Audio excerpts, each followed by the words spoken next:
Hello, everyone, and welcome to Last Take. I get the last take, motherfuckers. A More Hoops production. It's nice to see you all on this fine Friday evening. I was expecting to have to come in here a little bit down in the dumps, a little bit gloomy, because Boston just probably swept and, had chip number 18, but didn't happen tonight. They just got beat down by 38 points. So that's pretty nice. And then we got a nice little bonus with that too.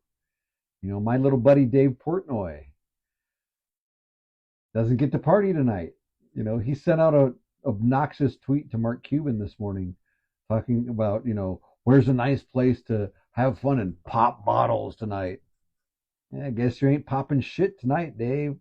Guess you got to wait till Monday. So that's the nice thing,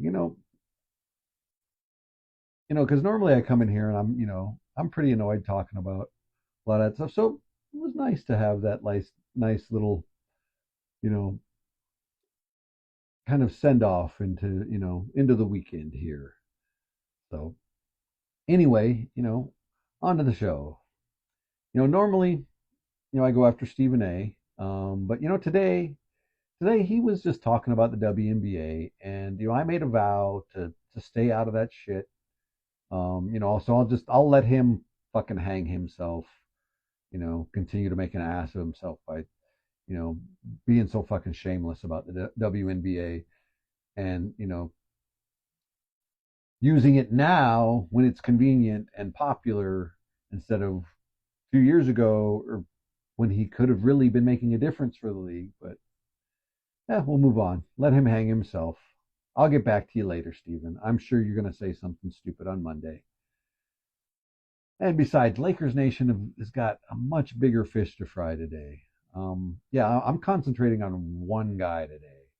No spreading it around today, because I am annoyed as fuck at Dan fucking Hurley. What is this shit you're doing, dude? Is this now the fucking I rejected the Lakers World Tour? Like, you got to go around to fucking every media outlet and tell everybody, like, oh yeah, I really wanted that Lakers job, but oh god, it was too much. And like, this fucking goddamn bullshit sideshow that you're fucking trying to pull right now. You got to be fucking kidding me. And then today, we get an article today by Michael Cohen. And let me read a quote to you about what he said to his players. I wrote it down, make sure I get this right, because this is egregious. Like, the gall and the temerity to say shit like this. Like, my God. Yeah, here we go. And this is, let me give you a little preface. This is what he said to his players as he was coming in to kind of give them the news about, whether he was staying or going. I mean, this is some next level manipulative bullshit. Here we go. Quote, I used it to my advantage as a coach in terms of asking them for a heavy commitment. I made my decision before I went in there, but kind of demanded a commitment of excellence from them in there. And they didn't really know what I was doing when I went in. So it was like, whatever you guys say and commit to is going to be the deciding factor, which was a lie.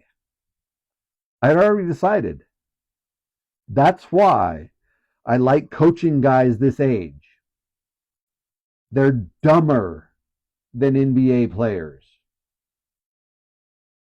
I wouldn't have been able to pull that stuff off in the pros, but I got a great commitment from the group, and I told them.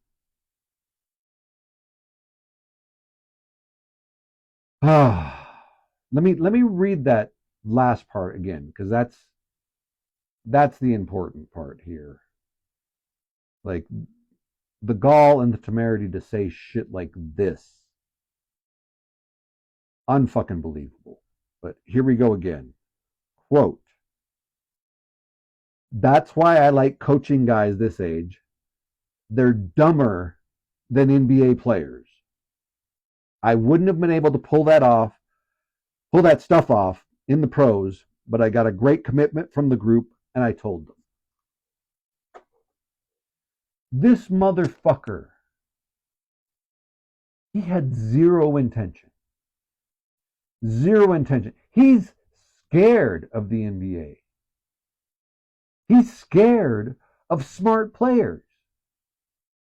You fucking coward, Dan Hurley. You coward. Do you realize now that the entire entirety of Lakers Nation is now going to be rooting against you from here till the end of time?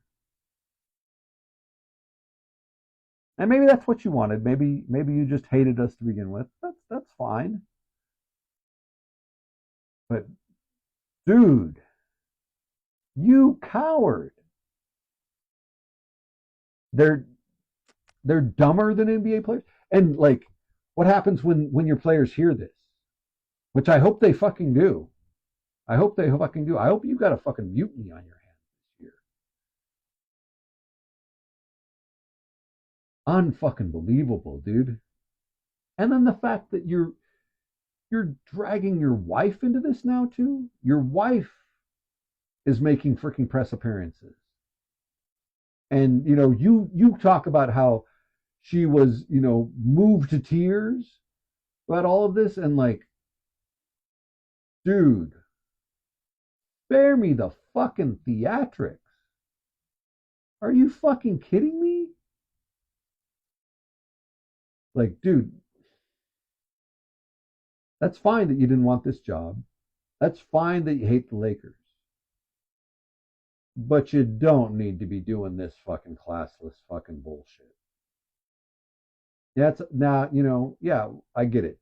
You and Woj are having a fucking big laugh now, right?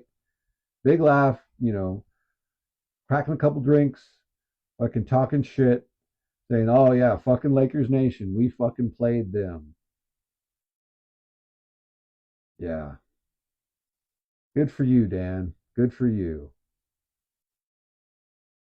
I hope you're fucking proud of yourself, and like I said, I hope your fucking players hear that. Again, let's say it over and over.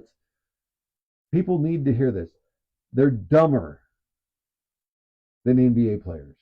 They're dumber than NBA players. How can you even think, like, it's one thing to say that kind of shit if you're hanging out with your buddies talking shit, and that's probably acceptable, because nobody's gonna say it to the press or whatever like that. But even saying it to them takes a lot of fucking gall and temerity. Like, but to say this to the fucking press, like, not even thinking about your player. Like, you clearly don't respect those young men at all. That's really fucking disgusting. Dan fucking Hurley. I'm just, man, when we first heard about you being a prospect, we were pretty excited, because you had a lot of success.